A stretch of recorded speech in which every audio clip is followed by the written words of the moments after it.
All right. Hi, everyone. Thanks for joining us. I am joined today by my good friend Kori, so I'm really excited. Kori, do you want to just sort of introduce yourself and tell us what you do? Sure. And thank you so much, Rachel, for having me today. I'm really excited to be here. Yes, I'm Kori Whisenant. I am an estate planning attorney. And I know that what I do is not exactly everybody's favorite topic, that everyone gets a little squirmy, about talking about their own mortality. However, it's really important to be able to protect yourself as well as the ones you love, to be able to have these documents in place. The main documents I'm talking about are your will, your healthcare power of attorney, your financial power of attorney, your living will, your HIPAA release, and a transfer on debt designation for any items that have your name on it. Yeah, thanks. Yeah, well, for those who don't know me, I'm Rachel and I'm a financial wellness coach. And so I think, unfortunately, money is also not people's favorite topic of conversation. Exactly. So, but today we're going to talk about both because we're just going to get into it because the fact of the matter is, death is inevitable and we deal with money every day while we're alive. And so, we want to hopefully help ease people's minds around it. And the thing is, once you get it in place with Kori or whoever you're working with, and you don't have to constantly go back and revisit it. But the fact is, not having some of those things in place can really cost your family a lot of money. And we don't want to do that. So we want to take care of it now, get it done. Full disclosure, my partner and I are working with Kori right now to get all of that stuff into place for us. Because at the end of the day, I really don't want to be gone and leave my friends and family with a lot of struggles, and I don't want them to have to spend a penny. So Kori, I don't know if you can just kind of give us a quick overview of how can putting some of these things into place help your friends and family save money in the future? Sure. So really, the biggest thing is it avoids your family having to go through the probate system. Yeah. And what that means is if you have items like your bank account, your car, your home, things that are titled in your name. If Mm-hmm. you don't have a beneficiary named, like the document I was telling you about, the transfer on debt designation, um, they're going to end up having to go through the probate court in order to inherit them from you. Yeah. Mm-hmm. And that's going to cost people time and a bunch of money in Mm-hmm. both court costs and attorney's fees, because Right. most people don't know how to go through that system. And Mm-hmm. so even though I'm an attorney and I do those things, I really would love to be able to save money. I want to save people the time and effort, to have it just done and be done the first time. Just like you were Yeah. saying that, and thank you for working with me. Yeah. I really enjoy helping people to do those things. Yeah, I just want to quickly too, this might be a little off topic, but talk about beneficiaries as well, just because I had a personal experience. I won't go into too much detail, but somebody I know, his father passed away, and he was able to find some paperwork for the bank, and his father had like $12,000 in the bank, but no beneficiary listed. And the person, the son, had his father had three or four, I can't even remember now, three or four other children, and he didn't even know them because they were from previous marriages, and he didn't even know who they were. And so, his he reached out to an attorney, and they were like, honestly, you're gonna have to go to a different state because your dad lives in a different state. You have to fly down there on your own dime. You're gonna have to figure out a court date, Yep. and they're gonna have to contact the other siblings, your half siblings. And at the end of the day, how much is he going to get?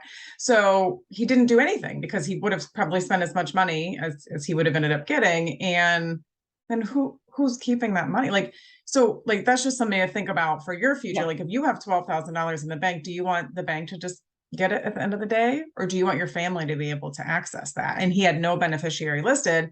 So who knows? Nobody got it. I mean, it's still probably sitting there, but eventually the Right. bank's just going to take it.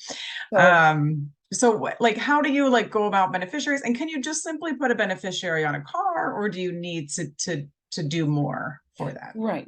So when it comes to that situation, just so you know, more than likely what happened is one of two things. One, it either was taken up by bank fees. You know what I mean? Because you're right that it's sitting there and, dormant fees will happen, Yeah. or it's going to go to the unclaimed funds. which technically means it goes to the state until someone proves that they can come claim it. Mm-hmm. But as you say, if you have to travel to come down there to get it, or hire an attorney because you don't have anybody down in that state Right. or wherever you are, you're going to lose all of that money. Mm-hmm. And so, yes, you're asking about beneficiaries on a car. So you have to own the car first.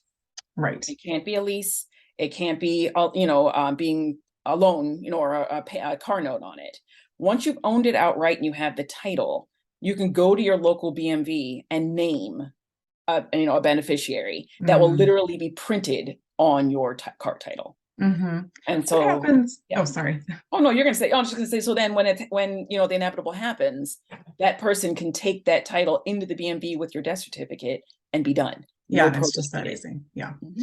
What happens if, like I'm still paying on my car loan, and I die tomorrow, and even if I have something set up already with you that says, which is what you need to do, right? Like Right. if you're still paying your car, you need to hire an attorney to get the paperwork together. So I say, like, my car is going to, I don't know, my niece or something. Yeah. But I still have money that I owe on it. Is my niece going to be responsible to finish paying off that car? Nope.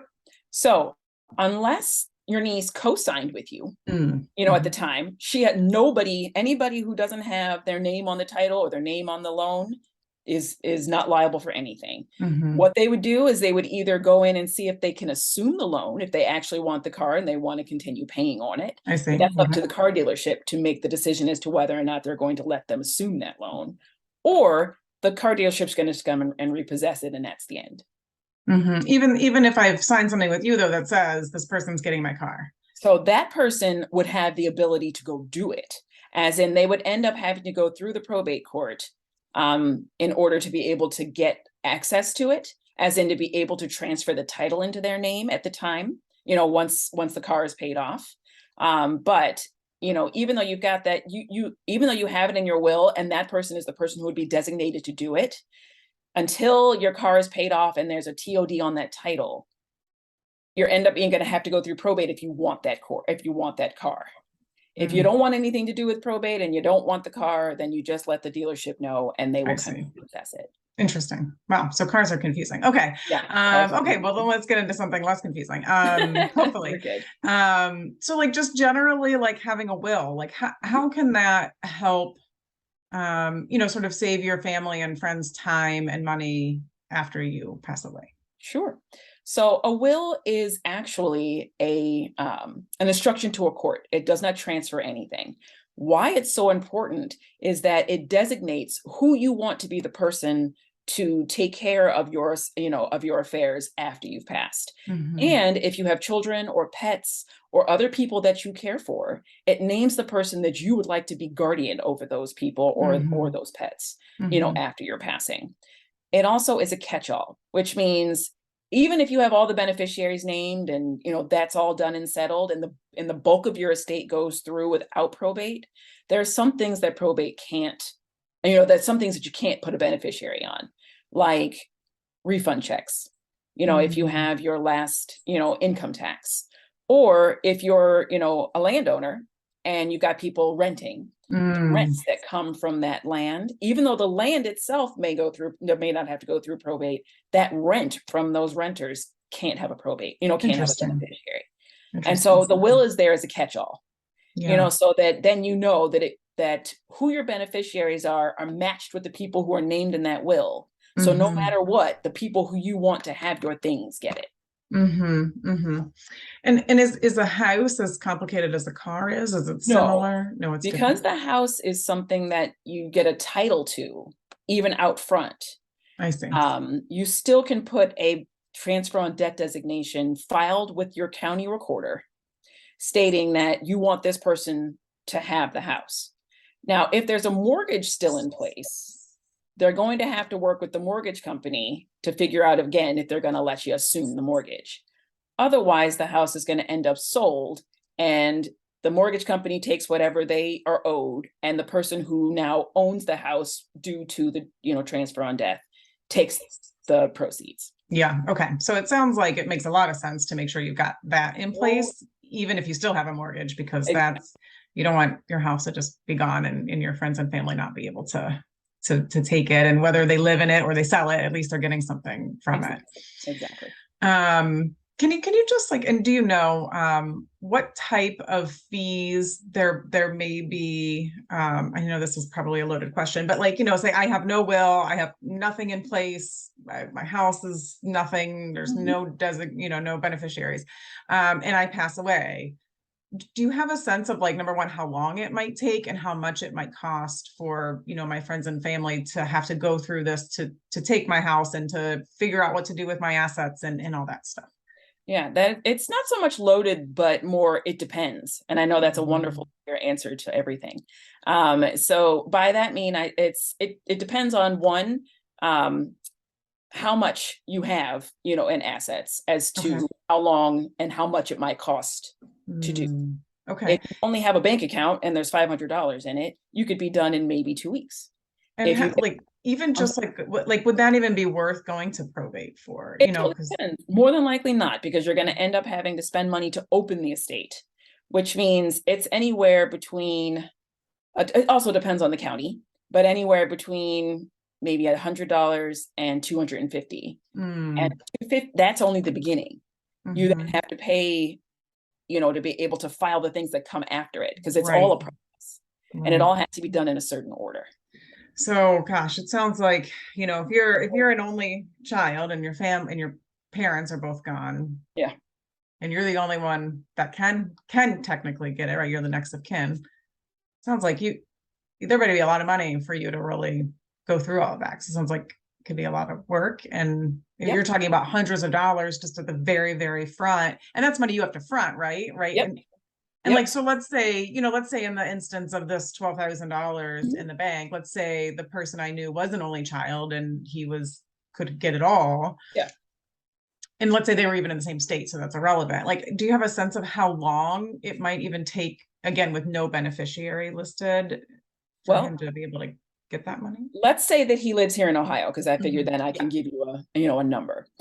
So in Cuyahoga County, anywhere between $0 and $35,000 is called a small estate. Okay. And so that can be done within 1 to 2 months, totally depending on if the person knows what they're doing. And, if they are able to get into the account get a statement from the account without having to get permission from the court to do it. Interesting. Okay. So, because banks aren't going to give you a bank statement, and you have proof of how much is in there. Right. So this person was able to get that because he found like some paperwork with some login information and stuff. But good. He's got that, which means. But that's not often, right? Like most people probably don't even have that. So there'd be an extra step there. And they end up having to open the bigger estate in order to get those papers to give them permission to even get into the account. Yeah. Oh, it's a process. And if you don't know any of that, you're going to end up having to find someone like me. Yeah. And my fees, are anywhere from $250 to $275 an hour in order to do this. So you're paying me, even if you're paying me out of the estate and I don't take anything up front, you're paying me, you're paying the court, to open. And then you've got to actually do the time and the work to Right. So you may end up with, let's say, $500 at the end. Yeah. And at the end of the day, we also have to like have some compassion and remember that this is also a hard time for folks, so like if you've been through it yourself, just as my friend had been with his father, like that's the last thing you want to do, right? You don't want to have to track this stuff down. And it's less about the fact that, I want this money. Well, some people probably is, but in this instance, it was less about that fact and more about my dad wouldn't want the bank to just eat this money. Like he wasn't prepared either. He didn't have a will. He had nothing written. There was nothing. He had a beneficiary in his life insurance, which was my friend, but that's good. Nothing on anything else. And so it was, and again, he's coming from a different state too. And so like, it was a lot on my friend to have to deal with the death of his father as well. And also it was during COVID. So he literally couldn't even go down. Funerals and hospitals weren't, allowing things to happen. So yeah, but then to deal with this extra stuff, what do you do with the body? I mean, it was a lot to handle on top of the grief. So we want to we don't want to set up our friends and family to have to do that. Exactly. So it's, again, not the most fun thing. I will be very honest. In meeting with Kori for the first time, I was not excited. Was not fun. I was not like, yay, I'm so excited to talk about what happens when I die. However, so glad I did it. It also forced my partner and I to talk about it, because we hadn't really had a conversation around like, well, we don't have kids, and we don't want to give our stuff to our parents, because fingers crossed we live longer. And so like we hadn't even thought about like, what are we going to do with what should happen, or who should take over our estate, or who should handle this stuff. And so it also forced us to have that conversation. Yep. So while that may not be a fun conversation, it is like a nice meaningful conversation that gets you talking to your partner, your spouse, and helps Yep. sort of open up that communication, which can be really great. But also just the peace of mind. Like, and we have a friend and a family member that are both on the will, and they're going to be the ones that are sort of taking it over. And and they're both like, cool, yeah, that sounds great. And so it's not like huge conversations, it's just like, just so you know, like you're a part of this. Right. But then it's taken care of. Like, I don't want to have to, and I also just don't want to think about, I don't have anything of really major value, but I don't want to think about all the stuff in my house just rotting, because nobody really knows what to do with it. I mean, there are some things that are important, and we want to make sure the right people get it. And not only that, but I mean, as the money person, I surely don't want the bank or the government to get my hard-earned money. And you know what? Truly having the plan in place and having those who you want to be a part of the plan know it really can make you have peace of mind right Yes. now. Oh, yes. And I say exactly the same thing about like putting together a budget and getting your finances in place. It's just like having that plan. Oh my gosh, it's just like immediately like your shoulders drop and you just feel more calm. And because it's taken care of. And if you do the work up front, it's less work throughout. You know what I mean? So if like you keep putting it off, it's going to be harder. Well, not only that, but you have more and more stuff. Yeah. Right. You know what I mean? As you get older, we all accumulate more things. Yeah. Mm-hmm. And so, and those more things could be more debt. Yeah. And so that actually is a lot of what you and I could do, what we do together. You help people to prepare for their money. Yeah. And I help people to make sure it goes where they want it to go. Exactly. Yeah. We want to have as much money as possible and as little debt as possible to give to our friends and family. Exactly. And it truly is just being aware. Yeah. That if you don't know what you don't know. Yes, I say exactly the same thing. That's why I have people put together a full financial picture, like what is literally all of your money? Where is it all going? What is your debt? Everything, because until you have that full picture, you don't have all of the information. You can't make the right choices without all the information. And I know that guilt and anxiety, play a big role in why no one talks to either of us. Yeah. And so, we really have to start showing people that you can let go of the guilt, let go of all that. Yeah. The way you reduce all of those things is to take the leap. Come talk to somebody you trust. Come talk to somebody who's going to sit there and listen. And I know that about both of us. Yeah. Are compassionate. We are knowledgeable. Mm-hmm. And that right there is a huge combination. Mm-hmm. Have somebody who is willing to sit and listen, willing to not be judgmental, and yet knowledge base to help you guide through the hard parts. Yeah. That right there should put people at ease, or at least we would. Yeah. I know it's hard to make that first step, but I'm telling you start talking about it, it immediately feels less anxiety. And if you're thinking about it as I'm talking about what I'm going to do when I die, and start thinking about it as I'm going to protect the life I want to lead. Right. I'm going to protect the life of those I care about. Right. I'm going to protect my friends and family. Yeah. Exactly. Yeah. Then it's not about, I'm going to die. No, it's okay. We're not thinking about that. We're thinking about what we can do right now. Yeah. To protect, to prepare. And again, and I'll say it again, I said at the beginning, death is inevitable. And also we deal with money literally every single day when we're alive. So let's talk about it. Why not talk about it? Exactly. Okay, Kori, well, thank you so much. If you want to just give a quick little snippet on like where folks can find you, your website, things like that. No problem. So yes, feel free to email me. And it is kwhisenant@kwhisenantlaw.com. And I am www.kwhisenantlaw.com, and that is WHISENANT. And those are all one word. Great. And I will try to link that in the description as well when I post it on YouTube. And I'm Rachel, and my business is Effortless Budgeting. So you can find me at effortlessbudgeting.com.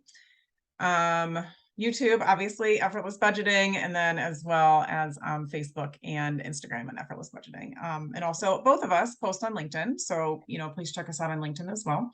Okay. Well, thanks so much for joining, Kori. This was great. Hopefully folks, maybe just feel a little less awkward about it and feel a little bit more comfortable maybe reaching out about it, because it is such an important thing and can save so much money and time in the long run. So why not do it? Sounds good. And I want to offer all of your subscribers my free guide. So if you want to be able to, have a snapshot of all the things we've been talking about today, I'd be more than happy to send that out to anybody who subscribes to your website. Awesome. Love it. Okay, love it. That's great. Okay, folks. Well, great to, be here, and thanks for joining. Thanks so much, Rachel.